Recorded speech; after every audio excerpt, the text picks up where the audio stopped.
ప్రభా ఆ ప్రతి పాపము కలిగిన దానికంటే మీ వందము చెల్లించుకుంటూ వస్తున్నాను. ఇంత ఘోర అపరాధం చేసిన నన్ను ప్రభా మీరు ప్రభా న్యాయస్థంగా క్షమించి ప్రభా మీ బిడ్డగా చేసిన దానికంటే మీకు వందము చెల్లించుకుంటూ వస్తున్నాను. ప్రభా నా పట్ల ప్రభా మీరు అధికారం కలిగినటువంటి దేవుడుగా అన్నందుకే మీకు వందము చెల్లించుకుంటూ వస్తున్నాను. అందుమానమే కాకుండా ప్రభా దాన్ని నా జీవితయాత్రలో ప్రభా నేను కోపిస్తూ ప్రభా నాకు అందులో పరిగెత్తడానికి నాకు సహకరిస్తున్నందుకు మీకు వందము చెల్లించుకుంటూ వస్తున్నాను. ప్రభా నా జీవితం అంతా ఈ ప్రభా మిమ్మల్ని సేవించడానికి ప్రభా నేను పునఃస్థానం ఒప్పుకుంటూ సమర్పించి ఆరాధిస్తున్నాను తండ్రి. దయచేసి కూర్చోండి. అనంతరం ఒక పాట ద్వారా నడుపుతాం. అందరూ నిలిచినవాడి పాట సంఖ్య 11 పాడుతున్నాం. పాట సంఖ్య 11 యేసు ప్రభుకు పరిణామం. మనతో లేచిన పాడుతున్నామా? అసలు ముందుకు రావాలి. ఇంకా ఆలస్యం వచ్చే ఉంటారు. దయచేసి సహకరించండి. బ్రదర్స్ కూడా ముందుకు రావాలి. రండి.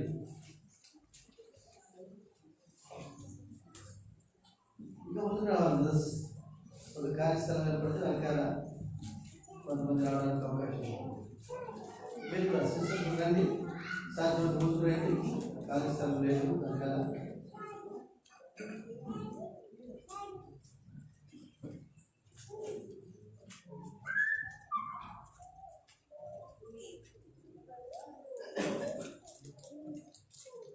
యేసు ప్రభు का परिणाम को वासे का स्तुतिंचे యేసు గొర్రె పిల్లను కోరేనుకనెంతా యేసు ప్రభు का परिणाम को वासे का स्तुतिंचे యేసు గొర్రె పిల్లను కోరేనుకనెంతా పచ్చిగా పట్టదు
Amen.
ప్రకటన గ్రంథము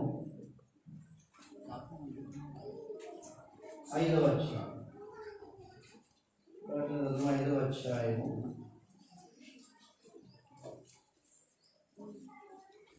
మనమందరం కలిసి 12వ వచనాన్ని చదువుకుందాం. ప్రకటన గ్రంథం 5వ అధ్యాయం 12వ వచనాన్ని అందరం కలిసి మనం చదువుకుందాం. వారు మదింపబడిన గొర్రెపిల్ల శక్తి, ఐశ్వర్యము, జ్ఞానము, బలము, ఘనతయు, మహిమను, స్తోత్రము పొందనుకుంటే గొప్ప స్వరంతో చెప్పుచుంది. మత్తయి సువార్త దానికంటే ముందుగా యెహెజ్కేలు గ్రంథము 34వ అధ్యాయం. యెహెజ్కేలు గ్రంథము 34వ అధ్యాయం.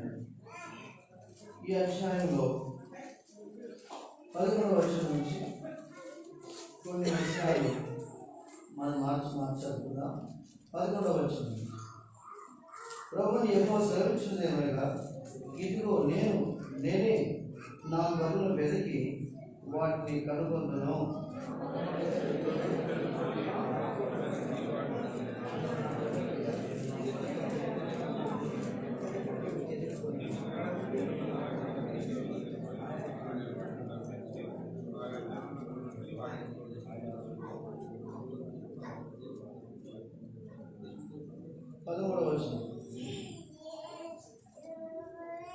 ఆయా జనులలో నుండి వాటిని తోడుకొని వచ్చి, ఆయా దేశములలో నుండి వాటిని తోడుకొని వచ్చి వాటిని సమకూర్చి వాటి స్వదేశములోనికి వాటిని తెచ్చి పర్వతం మీద వాకుల యొద్దకును దేశమందున సకలమైన కాపుర స్థలములందరూ వాటిని మేల్పెదను.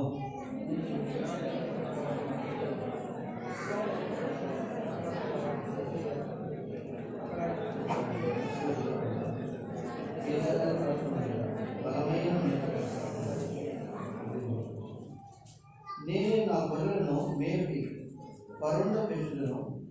ఇదే ప్రభువుకి యెహోవా వాక్కు.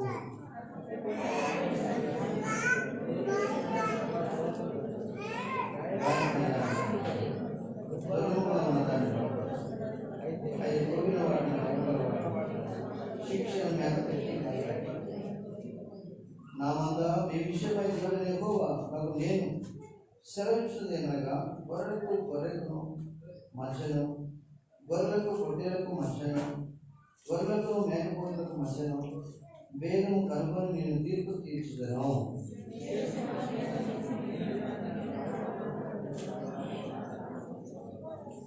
మీరు స్వచ్ఛమైన నీరు త్రాగి మిగిలిన దాన్ని కాళ్ళతో కలకలు చేయడం మీకు చాలదా? మీరు కాళ్ళతో తొక్కిన దాన్ని నా గొర్రెలు మేయవలన? కాళ్ళతో మీరు బురదగా కలిపిన దానిని అవి త్రాగవలనా?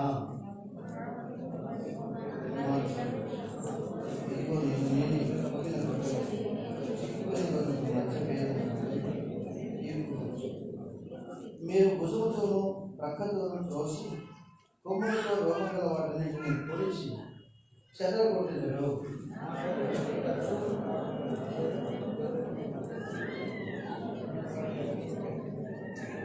వాటిని మేపుటకై నేను నా సేవకుడైన దావీదును వాటి మీద కాపరిగా నియమించాను.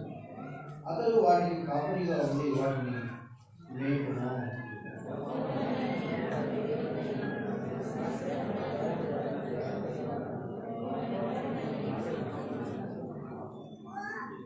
రోజు సాయం వరకే ప్రార్థన చేసుకుందాం.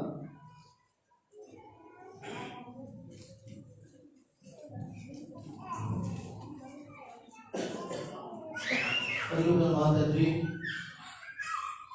నేను ఒకప్పుడు జ్ఞానం లేని వాడిని చేపట్టబడి పాదాలను వెళ్ళవలసిన వాడిగా ఉన్నట్టుగా జ్వర పీడితులని పాపములో జీవిస్తున్న నన్ను తండ్రి మీరు ప్రేమించి దేవుని గొర్రెలుగా నా పాపములన్నీ మోసి నన్ను రక్షించడం మీరు ఇష్టపడదుగా ఇస్తుంది.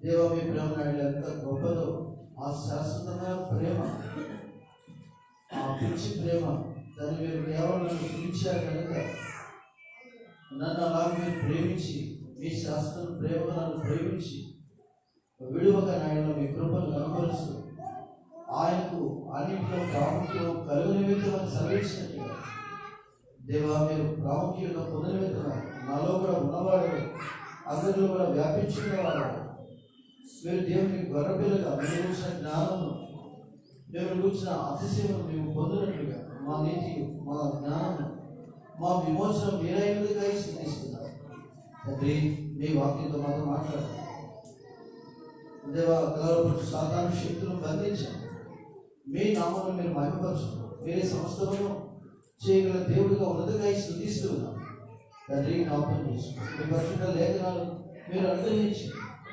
యోహాను సువార్త 3:34 ప్రకారంగా మీరు బయటపరచు మీరు సహాయం చేయండి పరిశుద్ధమైన రీతిగా దేవయోగ్యంగా ఇందులో పాల్గొనడానికి సహాయం చేయండి మీరు మాతో మాట్లాడి మహిమ తెచ్చుకోండి వందన స్తోత్రం చెల్లించుకుంటూ కనపరుస్తుంది యేసుక్రీస్తు ప్రభు నామములో స్తుతించి ప్రార్థిస్తున్నాము తండ్రి ఆమేన్.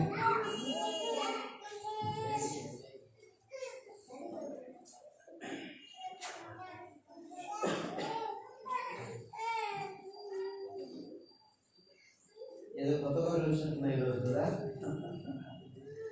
కొత్తగా వచ్చినప్పుడు పాత కష్టం కదా నిజమే కొద్దిగా కంట్రోల్ చేసుకోండి పిల్లలు కదా తప్పదు మరి చిన్న పిల్లలు కాబట్టి మనము వాళ్ళని కంట్రోల్ చేసుకోవాల్సింది. సరే మనమందరం కలిసి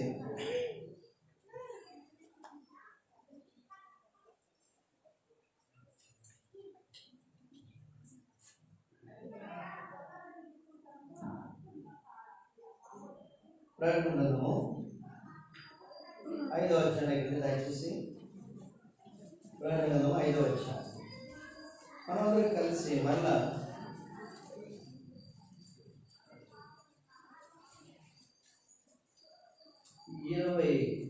12వ క్షమించండి 5వ అధ్యాయం 12వ వచనం అందరూ కలిసి చదువుకుందామా? వారు వధింపబడిన ఐశ్వర్యం జ్ఞానం బలం స్తోత్రం పొందనటువంటి గొప్ప స్వరంతో చెప్పుకుంటుంది. సరే ఒకవేళ ఈ సీక్వెన్స్ అంటే ఈ వరుస క్రమము ఒకవేళ భవిష్యత్తుగా చూద్దాం. అయితే ఇక్కడ వధింపబడిన గొర్రెపిల్ల, ఈ గొర్రెపిల్ల ఎందుకు వధింపబడింది అంటే ఇక్కడ 7వ అధ్యాయం మనం చూడవచ్చు. ఇదే ప్రకటన గ్రంథము 7వ అధ్యాయంలో మనం చూస్తూ వస్తే రాయబడింది ఎందుకు ఆ గొర్రెపిల్ల మన కొరకై వధింపబడింది అన్నప్పుడు ఇది 6వ అధ్యాయంలో 7వ అధ్యాయంలో రాయబడింది. ఆ మాట తర్వాత చూద్దాం. 6వ అధ్యాయం 17వ వచనం చదువుతారా? భూరాజులను ఒక్క నిమిషం చివరి మీరు మా మీద పడి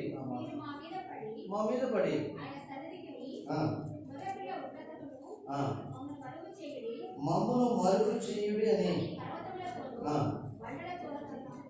ఆ మాట చూడండి. ఏమంటారంట వాళ్ళంతా? ఏమంటున్నారు?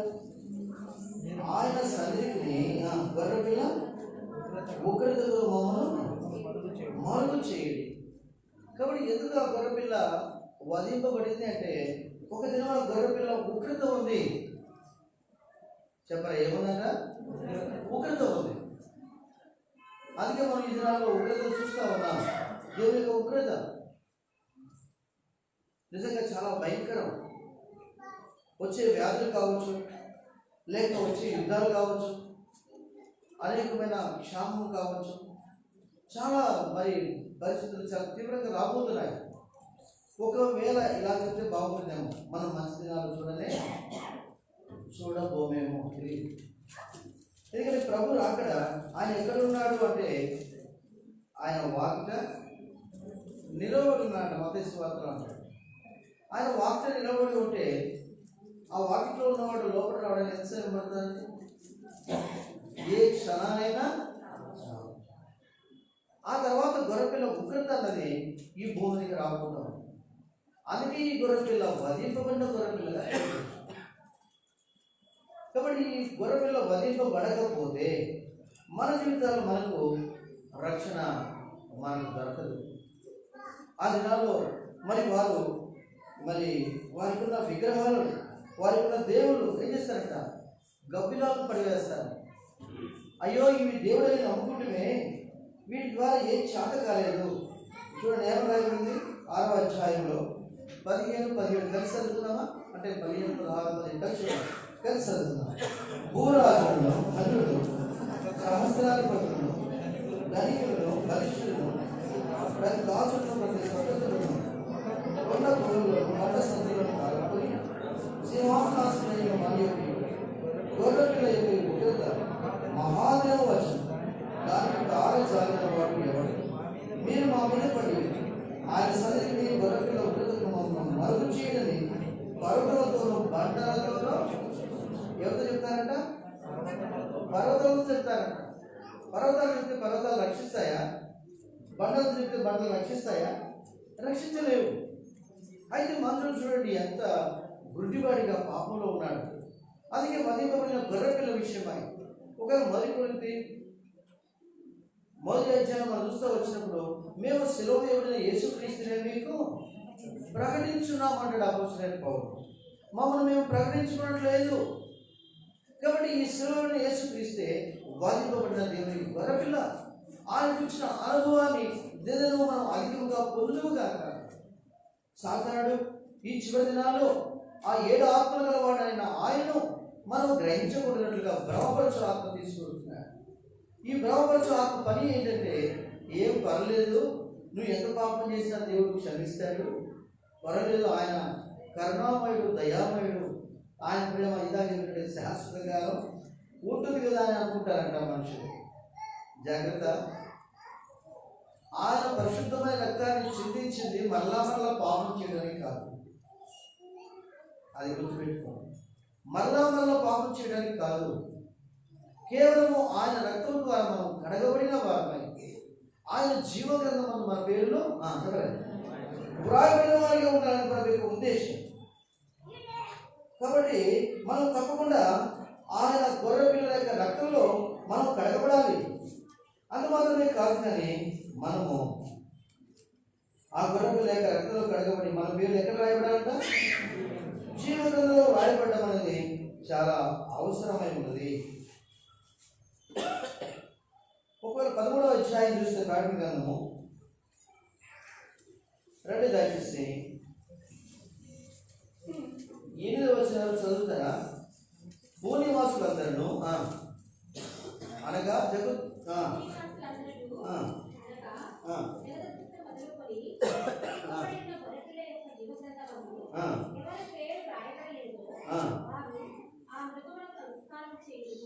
చూడండి, చూసారా?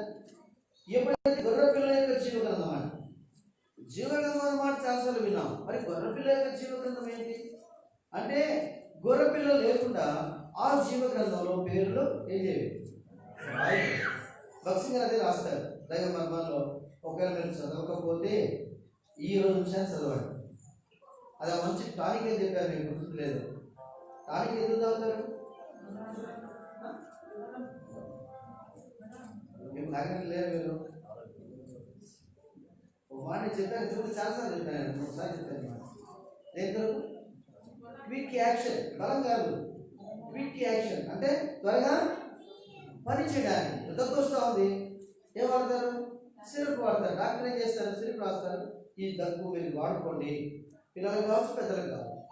ఎందుకు ఆ టానిక్ లేక ఎందుకు ఆ సిరప్ అంటే క్విక్ యాక్షన్ అంటే వెంటనే పని చేయడానికి. పుస్తకంలో పరిశుద్ధ గ్రంథం ఉంది. ఈ పరిశుద్ధ గ్రంథంలో మనం మోకరించి ప్రార్థన చేస్తూ వాకింగ్ చదువుతాం, దేవుడు మాట్లాడతాడు.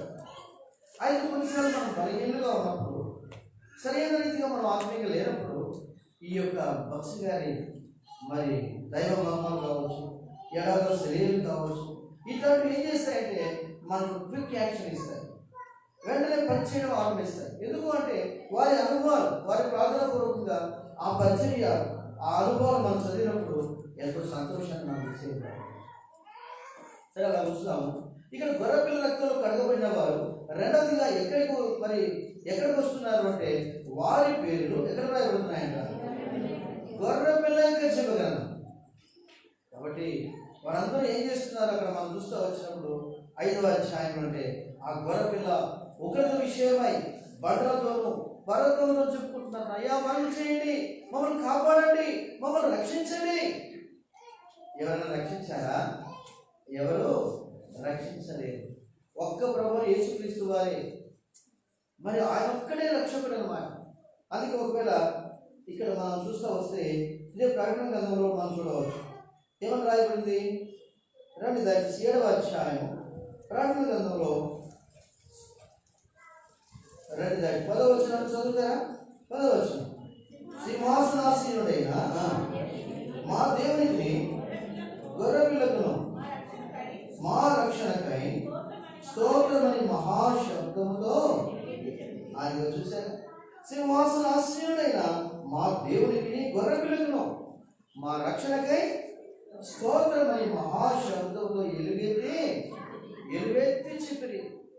కాబట్టి నాకు మన జీవితాల్లో ఆ గొర్రెపిల్ల యొక్క జీవగంధంలో వ్రాయబడడం మాత్రమే కాదు, అట్టి ఆనందం కలుగుతున్న మనం మన రక్షణకై ఆయనకి స్తోత్రం అని చెప్పాలి. ఎంతమంది ఆరాధన చేయలేదు? ఇంకా చేయగలరు చూద్దాం. ఆరాధన చేయగలరు బాగా చేయలేదు. నా చేతి బాగా కనపడుతుంది. అందరూ ఆరాధన చేయాలి. ఎందుకంటే ఆరాధన మన జీవితంలో చాలా చాలా ప్రశస్తమైనది. ప్రభు ఎందుకు మనం రక్షించుకున్నాడంటే కేవలం ఒకే ఒక కారణం, ఆయన రక్షించడానికి, ఆయన గణపరచడానికి. వాడు పొరపాటు. అందుకే నేను చాలాసార్లు ఎందుకు సమయాన్ని ఎక్కువ తీసుకుంటాను ఆరాధనలో అంటే అందరూ ఆరాధించాలి. ప్రభు సంతోషించేది మన ద్వారా ఏంటి అంటే ఆరాధనే. కాబట్టి నిర్లక్ష్యం చేయాలి. తర్వాత మనం చూస్తూ వచ్చినప్పుడు ఈ ప్రకటన గ్రంథంలో మనం చూస్తూ వస్తే ఈ గొర్రెపిల్ల విషయమై రండి దయచేసి ప్రకటన గ్రంథము 7వ అధ్యాయము 13, 14 అందరూ కలిసి చదువుకుందాం. 7వ అధ్యాయం 13, 14 వచ్చిన అందరూ కలిసి చదువుకుందాం. పెద్దలలో ఒకడు తెల్లని వస్తువులు ధరించుకుని మీరు ఎక్కడి నుండి వచ్చిన నిర్మాణి? అందుకు నేను, అయ్యా నీకే తెలియనగా అందరూ ఇలా నాతో చెప్పి, మీరు మహాశ్రముడు వచ్చిన వారు గొర్రెపిల్ల రక్తంలో తమ వస్త్రాలను ఉడుచుకొని వాటిని తెలుపు. అది 3వ చూడండి. కాబట్టి రెండోది మనం చూస్తూ వచ్చాము, గొర్రెపిల్ల జీవనంలో వారి పేరు రాయబడి. చూడండి, మనం ఒక రేషన్ కార్డులో మన పేరు ఉంటే మనకు రేషన్ వస్తుంది. ఆధార్ కార్డు ఉంటే ఎన్నో విషయాల్లో అది ప్రయోజనకరంగా ఉంటుంది. ఆధార్ కార్డు కోసం సెలవు పెట్టి మరీ ఉద్యోగులు ఏం చేస్తారు? ఎంటర్ చేయించుకుంటారు. ఇవన్నీ అవసరమే. మరి అలాంటప్పుడు గొర్రెపిల్ల యొక్క జీవగ్రంథంలో పేరు రాయబడింది. అవును, గొర్రెపిల్ల యొక్క జీవగ్రంథంలో పేరు రాయబడుట అన్నది మన జీవితంలో ఎంతో ప్రశస్తమైనది. 3వ విషయానికి వస్తే ఇక్కడ రాయబడింది, తెల్లని వస్త్రములు ధరించి. ఇదేంటి మీకు తెలుసు అనుకుంటాను. వస్త్రాలలో రాజు ఎవరు? వస్త్రాలలో రాజు ఎవరు తెలీదా? ఇది పట్టు వస్త్రాలు అంటారా? తెల్లవే. వస్త్రాలు రాజు ఎవరు అంటే తెల్లవే. మృగాలలో రాజు ఎవరు? మృగరాజు. ఆయన జంతువుకి మృగరాజు అని పేరు. పుష్పాలలో ఏది మరి రాజు పుష్పం? ఇక్కడ ప్రదర్శిస్తున్నారు.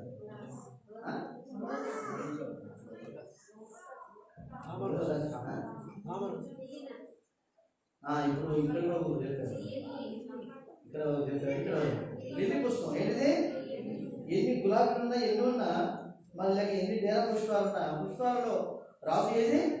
లిల్లీ పుష్పం అన్నమాట. అందుకే ప్రభు రాయించలేదు పరమగీతంలో, షారోనులో పూయు పుష్పం వంటి దాని. కాబట్టి చూస్తూ వస్తే షారోను పొలంలో పూయు పుష్పము. సరే, మన పుష్పం ఉంచుతాం. ఇక్కడికి వెళ్తున్నాం. ఏమన్నా రాగలిగి ఇక్కడ పెద్దలలో ఒకడు తెల్లని వస్త్రములు ధరించుకొని ఉన్న వీళ్ళెవరు? ఏం చేశారంటే వీళ్ళు ఎవరంటే క్వశ్చన్ వేశాడు. ఎక్కడి నుండి వచ్చినని నన్ను అడిగాను.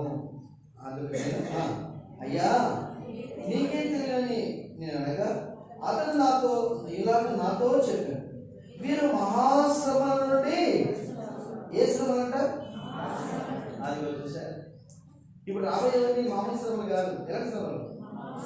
మహాశ్రమలు. దేవుని సంఘానికి, దేవుని ప్రజలకు, నిజంగా ఆయన రక్తంతో కొనబడిన పరిశుద్ధులందరికీ కూడా మహాశ్రమలు రాబోతుంది. అయితే దానికంటే ముందుగా మనం చూస్తూ వస్తే ప్రభు యేసుక్రీస్తు వారు మధ్యాకాశంలోకి వచ్చిన తర్వాత మరి సంఘం ఏమవుతుంది? ఎత్తబడేదిగా ఉంటుంది. ఆ తర్వాత ఈ భూమి మీద నిలిచిన వారికి ఈ శ్రమల కాలం ఆరంభం. ఇక వాస్తవంగా శ్రమలు రాలేదు, శ్రమల కాలం అంటే రాలేదు. ఇక ప్రభు కృపాకాలంలో మనం ఉన్నాం. ఈ కృపాకాలంలో వచ్చిన కొద్దిపాటి శ్రమలకి మనం తట్టుకోలేకపోతే ఇంకెలా?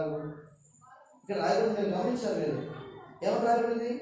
గొర్రె పిల్ల రక్తంలో తమ వస్త్రములను ఉడుకుకొని వాళ్ళు ఏం చేశారట? తెలుపు చేసుకున్నారట.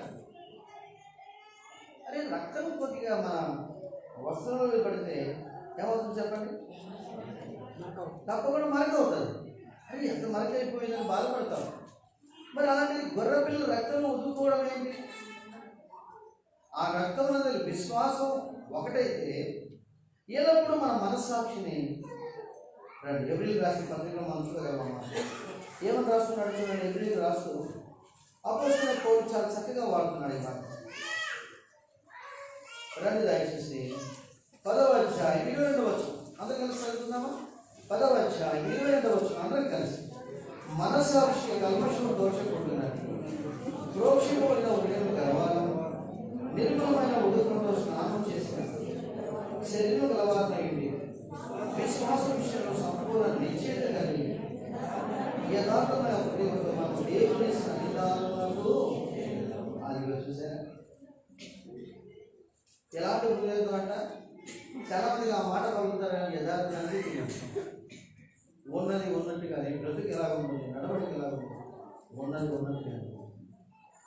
మనం ఇతరులు విమర్శించడం కాదు, కానీ నేను ఎలా ఉన్నాను, నా బ్రతుకు ఎలా ఉంది. కొత్త సంవత్సరంలో అలాగే ఉండడానికి మనం పిలువలే. అది మనం మార్చడం చూస్తాం. మరలా కొత్త సంవత్సరంలో అలాగే ఉంటే ఇంక నేను ఎవరు మార్చలేదు. కొత్త సంవత్సరంలో నూతనంగా నువ్వు ప్రభు కొరకై ఆ గొర్రె పిల్లల గురించిన అనుభవాన్ని కలిగి ఆయన స్తోత్రం చేస్తూ ఆయన కొరకై సాక్షిగా ఉండాలి. ఇక్కడ రాయబడింది ఉదుకు కొనువారం రాయబడింది. కాస్త ముందుకెళ్తే ఇంకేం రాయబడింది? రండి దయచేసి. ఇదే ప్రార్థన గ్రంథం మనం చూడగలం. ఏమని రాయబడింది? ప్రార్థన గ్రంథము రండి దయచేసి. ప్రార్థన గ్రంథము 12వ అధ్యాయం 11వ వచనం చదువు కదా. వారు గొర్రెపిల్ల రక్తమును బట్టి తామిచ్చిన సాక్ష్యమును బట్టి వారిని జయించి ఉన్నారు గాని మరణం వరకు తమ ప్రాణములను ప్రేమించిన వారు కాదు. చూసారు ఈ మాట? ఇక్కడ ఎంత వివరంగా రాయబడింది చూడండి. గొర్రె పిల్ల రక్తమును బట్టి. ఇంకొక పని ఏంటంట? తామిచ్చిన సాక్ష్యం బట్టి. మూడవది మనం చూస్తూ వచ్చినప్పుడు ఆ గొర్రె పిల్లల రక్తం ద్వారా మనం వస్త్రం ఉదుకోవాలి. వస్త్రములు అంటే ఏంటి? క్రియలు. అవి పరిశుద్ధుల నీతి క్రియలని ప్రకటనలో రాయబడి ఉంది. కాబట్టి మన క్రియలు ఆయన రక్తం చెంద ఎప్పటికప్పుడు ఏం కావాలి? సరే, కడగబడుతూ రావాలి. మన ఆలోచన ఎన్నోసార్లు చెడుగా వస్తాయి. ఒకవేళ తొందరపడి మాట్లాడేవారు ఉంటాం. అయితే మనం వెంటనే ఏం చేయాలంటే ఆయన రక్తాన్ని ఏం చేయాలి? ఆశ్రయించాలి. ప్రభువా, నేను పొరపడ్డాను ప్రభువా, తొందరపడి మాట్లాడాను ప్రభువా అని ఎప్పుడు మనం ఒప్పుకునే వారు ఉంటామో చూడండి. ప్రభు యొక్క రక్తం ఏం చేస్తుందంటే మన సాక్షిని ఏం చేస్తుంది? శుద్ధి చేస్తుంది కావాలి. మనం కడగబడేవారు ఉంటాం. భక్తి గారు చాలా బాగా ఒకవేళ ఒక రోజులో 2000 సార్లు, అంటే మరి అది లైసెన్స్ అనుకోవద్దండి, అంటే 2000 సార్లు నేను పడిపోయినా 2000 సార్లు నా రక్త ప్రోక్షణే నేను కోరుకుంటాను రాస్తారు భక్తి గారు. అంటే దాని అర్థం ఏంటి? మంచి మనస్సాక్షి. మనమందరం హ్యూమన్ బీయింగ్స్, మనమందరం మనుషులు మాత్రం. మర్చిపోకూడదు. త్వరపడతాం, మాట్లాడతాం, ఆవేశపడతాం, లేక ఇంకేం చేస్తాం మన దేవుని విరోధంగా. అవునా? అది కింద మనం ఎవరి 10వ అధ్యాయం చూస్తూ వచ్చాము. ఏమన్నా దగ్గర మళ్ళీ చదువుతారు అన్నమాట. ఏప్రిల్ రాసిన పత్రిక 10వ అధ్యాయం చూడండి ఏమని చెప్పాడు దాన్ని మనం చూసుకోవచ్చు కదా. బిగ్గరగా చదవండి. మనసాక్షికి కల్మషము దోచుకున్నట్లు ప్రోక్షింపబడిన హృదయములు గలవారమై నిర్మలమైన ఉదకముతో స్నానం చేసిన శరీరంలో గలవారై ఉండి విశ్వాస విషయంలో సంపూర్ణ నిశ్చయిత కలిగి యథార్థమైన హృదయంతో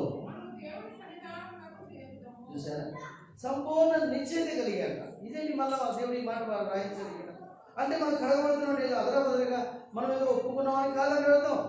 నా ప్రభు తప్పకుండా నా పాపనాన్ని కడుగుతాడు. నిజమే.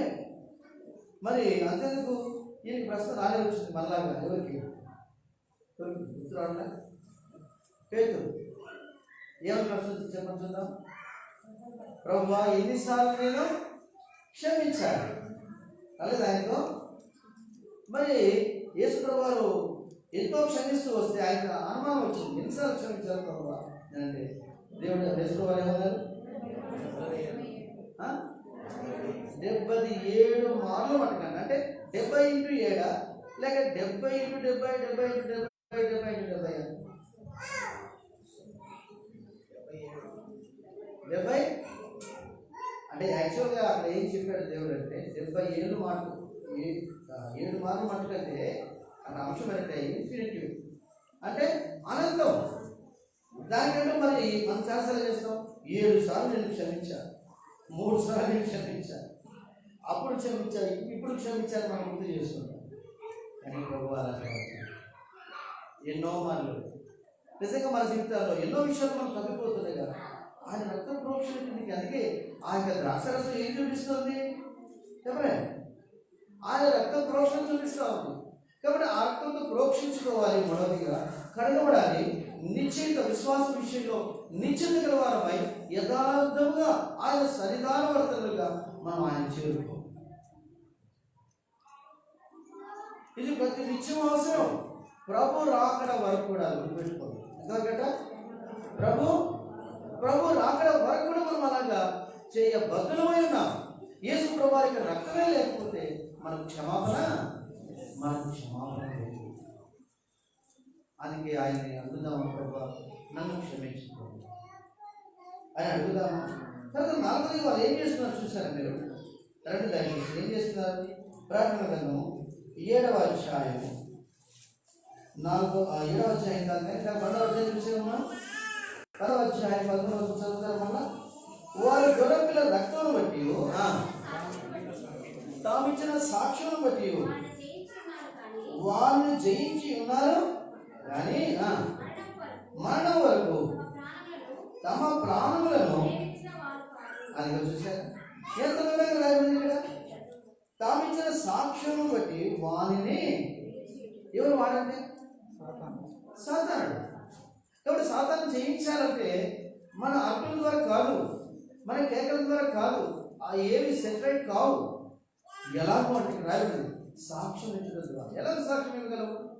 మన ప్రభు మన కొరకై ఆయన క్రయం చెల్లించాడే, వారిని మన గొర్రెపిల్లవాడు ఉన్నాడే, ఆయన విషయాన్ని మనం గ్రహింపగల వారమై ఓర్చుకుని మనం ఆయన చూపేవారికి మనం ఉన్నప్పుడు అప్పుడు మనం నిజంగా సాతాన్ని ఏం చేస్తాం? జయించేవాడు. ఎంత విధంగా రాయబడి చూడండి. తామిచ్చిన సాక్ష్యం బట్టి వారిని జయించున్నారు. కాబట్టి జయించే అనుభవాన్ని మనం ఎలాగ పొందగలమంటే ఆయన రక్త ప్రోక్షణ ద్వారా, మనం ఇచ్చే సాక్ష్యం ద్వారా. అందుకే సామెతలు బలి రాయబడింది ఏమని? నిజము పలుకు సాక్షి మనుషులను రక్షించడం రాయబడింది. చూసారు? నిజము పలుకు సాక్షి. కాబట్టి మన జీవితాల్లో వీటి అనుభవం చాలా అవసరం. మనం జయించే వారి జాబితాలో ఉండాలి. సంవత్సరాలు దాటిపోతున్నాయిగా ఏదోనే అనుకోకూడదు. మనం అలా అనుకోవడానికి వీల్లేదు. ఎందుకంటే గొర్రెపిల్ల యొక్క ఉగ్రత ఏమవుతుంది? రాబోతుంది. గొర్రెపిల్ల ఉగ్రత రాబోతుంది భూమి. అందుకే దాని యొక్క సెగ అనాలా లేక ఏమనాలా? సెగ అంటే తెలుసు కదా, మంట కాలుతున్నప్పుడు ఏమొస్తుంది? సెగ వస్తుంది. అది ఇంకా మంట దగ్గరికి పోలే, దూరంగా ఉండగానే దాని సెగ మనకు కనపడతా ఉంది. ప్రభు అక్కడ దినాలు చాలా సమీపంగా ఉన్నాం. ఇప్పుడు ఆ అనాలోచితంగా మనం జీవించకూడదు, నిర్లక్ష్యంగా మనం ఉండకూడదు. ఆ గొర్రె పిల్ల గురించి సాక్ష్యం ఇస్తుంది మనం జీవించాలి. 5వ విషయంకి వస్తే రండి దయచేసి యెహెజ్కేలు గ్రంథం 34వ అధ్యాయం. వాస్తవంగా నేను ఇక్కడ తీసుకోవాలని ఆశపడ్డానికి కనిపెట్టుకోవాలి, సమయం అయిపోతా ఉంది. రండి దయచేసి యెహెజ్కేలు గ్రంథం 34వ అధ్యాయం.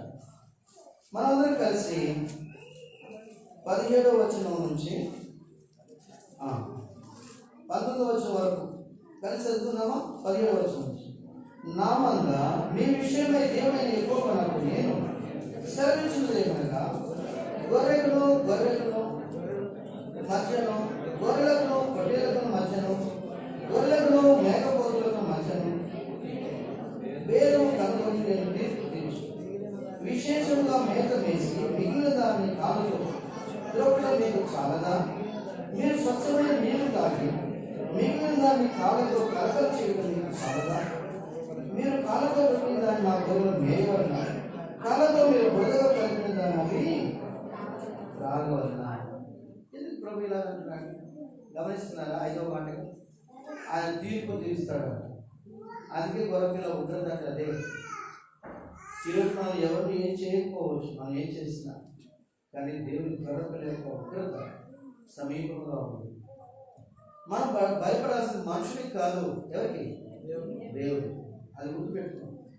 ఈ అంతరంగంలో మనం ఎప్పుడైతే దేవుడి భయం మనలో ఉన్నప్పుడు ఇంక ఏ విషయంలో మనం తగ్గిపోవడానికి ఇష్టపడము. ఎందుకంటే దేవుడు వాక్యంలో చూడండి, దేవుడు ఎంత చక్కగా చెప్తున్నాడు, గొర్రెకు పొట్టేలు కంట. ఇంకా మనం గమనిస్తే గొర్రెకు ఏమంటారు?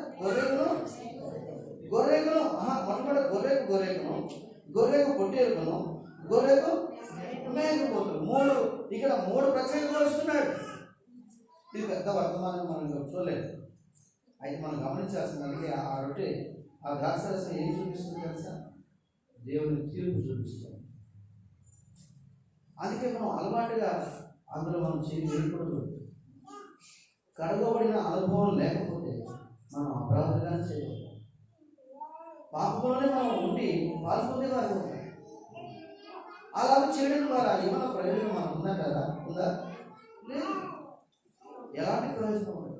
అందుకే ఆ తీర్పును మనం తప్పించుకోవాలంటే రోమా 8:1 అంటాడు, కాబట్టి ఇప్పుడు క్రీస్తు యేసునందున్న వారికి అదే ఆయన ఎందుకు వెళ్ళాలి. అందుకే యెహోవా యందు భయభక్తులు గలవారి ఏమన్నా ఇప్పుడు చూడండి, దయచేసి సామెతల గ్రంథం 1వ అధ్యాయం. నాకు ఆ మాట నోట్ రావట్లేదు. రండి సామెతల గ్రంథము 1వ అధ్యాయం. ఇక్కడ చాలా బాగా రాయవచ్చు. సామెతల గ్రంథం 1వ అధ్యాయం తీసిన వారు ఎవరైనా 33 చూడండి. నా ఉపదేశం అంగీకరించేవాడు వాడు కీడు వచ్చునన్న భయం లేక. ఇక్కడ చూడండి, నా ఉపదేశం అంగీకరించేవాడు ఎలా ఉంటాడంట? సురక్షితంగా. అంటే ఏంటి? యెహోవా నామము బలమైన దుర్గము, నీతి మంత్రులు అందులోనికి పరిగెత్తి ఏం చేస్తారంట? సురక్షితంగా ఉంటుంది. అంటే మనం నిజంగా అపాయం వచ్చి చూసి దాక్కోవడం అవసరం. ఎందుకంటే ఉగ్రత రాబోతూ ఉంది. వారైతే పర్వతాలు, వారైతే కొండలు, వారైతే లోకంలో వాటిని ఆధారం చేసుకుని మమ్మల్ని రక్షించడానికి వారు ఆధారం చేసుకుంటారు. మరి మనకేమైనా ఆధారం?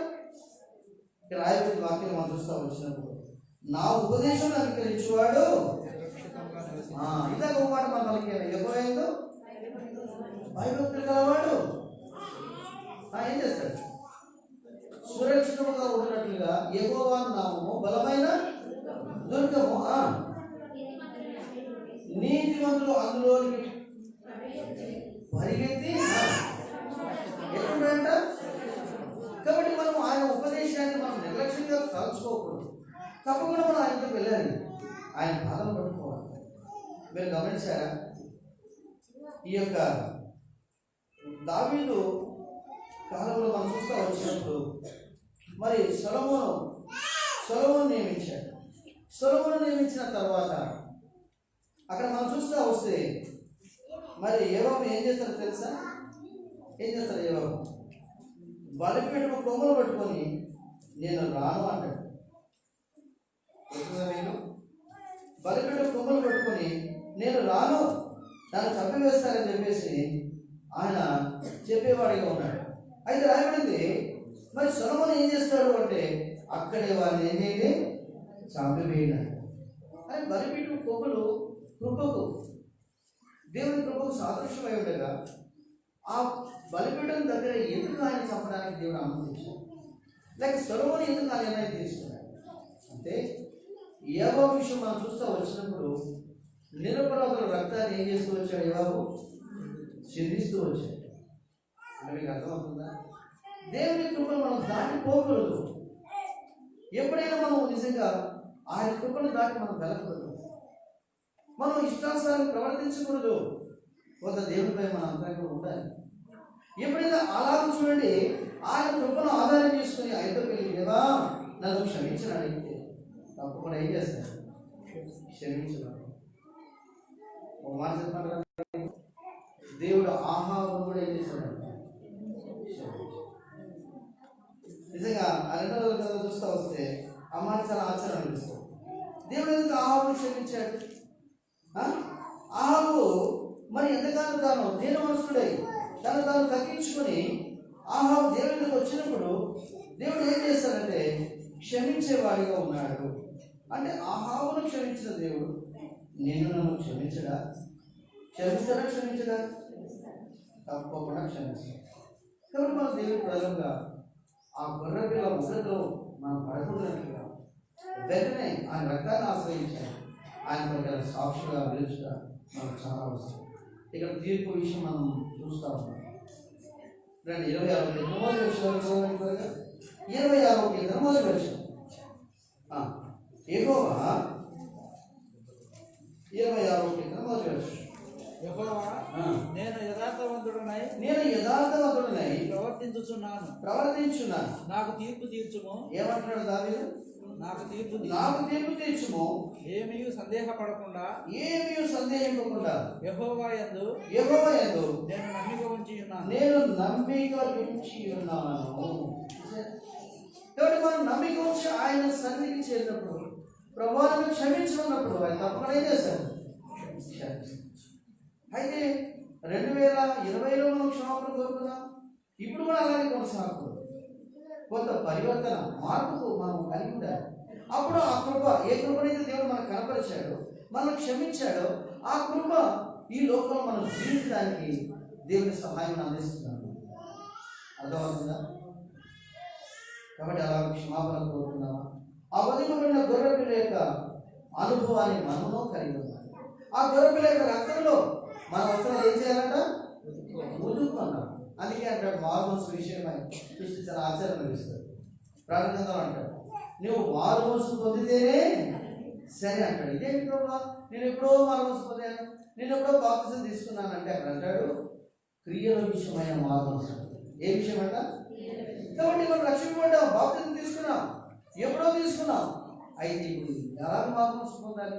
రండి ఒక మాట చదువుకున్న ప్రార్థనలో మనం వెళ్దాం. ప్రార్థన గ్రంథము రండి దయచేసి 3వ అధ్యాయం. ప్రార్థన గ్రంథము 3వ అధ్యాయం. ప్రార్థన గ్రంథము 3వ అధ్యాయము. దయచేసి మనం అందరం కలిసి 2-3 వచనాలు కలిసి చదువుతున్నామా? 2-3 వచనాలు. నీ క్రియలు నా దేవునికి సంపూర్ణమైనవిగా నాకు కనపడలేదు కనుక జాగ్రత్తగా చావని ఉన్న మిగిలిన వాటిని నీవు ఎలా ఉపదేశం ఎలా మీకు జ్ఞాపకం చేసుకుని దాన్ని గైకొనచ్చు మారుమోసుకుని నువ్వు జాగ్రత్తగా ఉండలేదా? నేను గొప్పగా వచ్చినాను, ఏ గడియలు నీకు వచ్చినా నీకు తెలియదు. చూసారా? ఇప్పుడు ప్రభు చాలా చక్కగా చెప్తున్నాడు ఈ విషయాలని. ఏమంటున్నాడు? నీ క్రియలు నా దేవుడికి ఏం కావాలంట? సంపూర్ణమైనగా. అందుకే కూడా వచ్చిన అంటాడు, ఏమంటాడు? నువ్వు ఎలా ఉపదేశం పొందుతువు, ఎలా వింటువు, జ్ఞాపకం చేసుకుని దానిని గైకొనచ్చు మారుమోసుకున్నావు. గైకొనొచ్చు. కానీ దేవుని వాక్యం బోధించడం కాదు మాత్రమే కాదు కానీ, లేక దేవుని వాక్యం వినడం మాత్రమే కాదు కానీ, దాన్ని గైకొనడం ద్వారా మన అంతరంగంలో ఏం కలుగుతుందంటే పశ్చాత్తాపం కలుగుతుంది, మన అంతరంగంలో క్షమాపణ కలుగుతుంది. అది అంటాడు, నేను నీ మీదకి ఎట్లా వస్తానంట, నేను దొంగ వాళ్ళు వచ్చుతాను అంటాడు. ఎలా వస్తానంట, ఏ గడియ నీ మీదకి వచ్చుతాను నీకు. ఈనాడు మనం నిజంగా జాగ్రత్తలు అవుదాం, జాగ్రత్త పడదాం. ఎందుకంటే ప్రభుడు అక్కడ చాలా సమీపంగా ఉంది. వ్యర్థమైన దానికి మనం మనసు పెట్టి మన జీవితాన్ని వ్యర్థపరచుకోవాలి. నాకు చాలాసార్లు అనిపిస్తుంది నిజంగా, దేవుడు నన్ను ఎంత ధన్యుడిగా చేశాడా. మంచి యవన ప్రాయంలో నేను ఆయనతో రక్షణ పొంది ఆయన సేవ చేయడానికి దాదాపు 30 సంవత్సరాలు అనేక ఆత్మలు రక్షణ పొందడానికి దేవుడు నన్ను ఎంతగా పిలిచాడా అనిపిస్తుంది. అయితే ఒక ప్రవణాలు ఏంటి ఆ ప్రవణం, మొదటి ఉన్న ప్రేమ నేను వదిలింది వరి నేను తప్పొకటి. కాబట్టి ప్రతి ఒక్క విషయం దేవుడు ఆ తప్పులు మనం గమనిస్తూ 7 సంఘాలు 7 దీప స్తంభం మధ్య సంచరిస్తూ ఆయన ఒక్కొక్క సంఘానికి ఒక ప్రత్యక్షత విషయం బయలుపరుస్తూ ఒక్కొక్క బలహీనత ఒక్కొక్క పాప విషయమై ఎత్తి చూపుతూ ఉన్నాడు. కాబట్టి నేను అనుకుంటున్నాను ఎంత బాగా భక్తిగా జీవించిన అనుకుంటున్నాను. ఆ భక్తి ప్రేమ విషయం వచ్చిన మనం అందరం కూడా మేమకి మనకు నేను గొడవపడి ఉన్నాను. కాబట్టి ఆ మొదటి ప్రేమ నాకు ప్రేమించాలనుకోవాలి. ఆ మొదటి ప్రేమ వేరు, అవునా కదా? ఇప్పుడు వేరు చెప్పలే. అయితే ఆ మొదటి ప్రేమ ప్రార్థన 2వ అధ్యాయంలో ఆ విషయం చూస్తుంది. నేను తప్పు కానీ ఒప్పుకుందామా, క్షమాపణ కోరుకుందాం, ఆయన రక్తాన్ని ఆశ్రయిస్తాం. మనం ఆయన కొరకు సాక్షులుగా జీవించడమే మనం సాధారణ చేయించగలం. అయితే ఈ నూతన సంవత్సరంలోనైనా ప్రభుత్వమే సాక్షిగా మనం జీవితం కానీ మోపించడానికి ప్రార్థన చేసుకున్నాం. ప్రభు యొక్క క్షమాపణ కోరుకుందాం. ప్రభు సంతోషించినట్లుగా ఆ తెల్లని వస్త్రాలు మనం ఆయన కొరకై ధరించుకున్నాం. జయించు వారు తెల్లని వస్త్రములు ధరించుకుందని ప్రభు ఆయన. కాబట్టి మనం ఎల్లప్పుడూ అటు పవిత్రమైన క్రియలు చేయవారుగా ఆయన కొరకే మనం జీవించువారుగా మనం ముందు ఉండాలి. మౌనంగా ప్రార్థనలో ఉండండి. మౌనంగా పిల్లలు కొద్దిగా దయచేసి అర్థంలో పెట్టుకోండి. ఎంతో గంభీరమైన సమయం మనం పరీక్షించుకుందాం. అలవాటుగా వద్దు, క్షమాపణ ప్రభు తప్పకుండా క్షమిస్తారు. అందుకే వారు తమ వస్త్రములను ఆ గొర్రె పిల్ల రక్తంలో ఉదుకున్న వారిగా ఉన్నారు. అడుగుదామా ప్రభు, నన్ను కూడా కడుగు, నన్ను కూడా నా యొక్క అతిక్రమలను నా యొక్క బుద్ధిహీనతను క్షమించుకోమని అడుగుతాం. ఆయన తప్పకుండా క్షమిస్తాడు. మౌనంగా